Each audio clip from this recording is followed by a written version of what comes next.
kung ganitong may nakabinbin na pag-question ang kampo ni VP Sara, yung ba ay rason para hindi mo na magpatuloy ang Senate o simulan yung kanilang impeachment? Or sabi mo nga, magkahiwalay sila eh.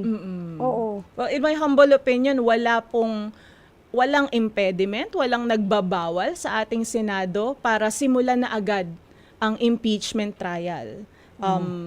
Ngayon or agaran. Unless, well, the Supreme Court will issue the what do you call this? The pertinent TRO, if ever. But in my humble opinion, I doubt it. Hindi sila makikialam. Oo, dahil ito po ay political question eh.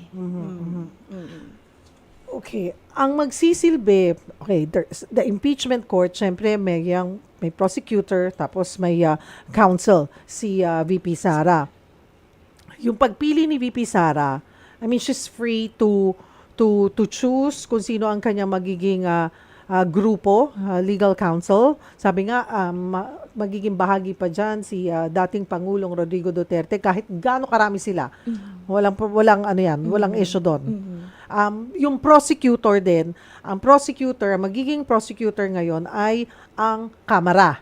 So, pipili sila ng mga miyembro ng Kamara na magiging prosecutor. Yes, Michelle. Paano po ba pinipili yun? Magmumula ba yun sa Committee on Justice or... Well, just like what I mentioned po a while ago, Ms. Cheryl, no?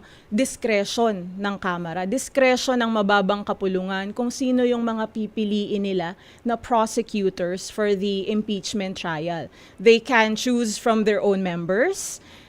Maaari din silang mag-hire ng mga pribadong lawyers para sila ay i-assist sa pagpo-prosecute. However, these private lawyers will always be subject to the control and supervision ng mga miyembro ng House of Representatives na napili na maging prosecutor sa kaso.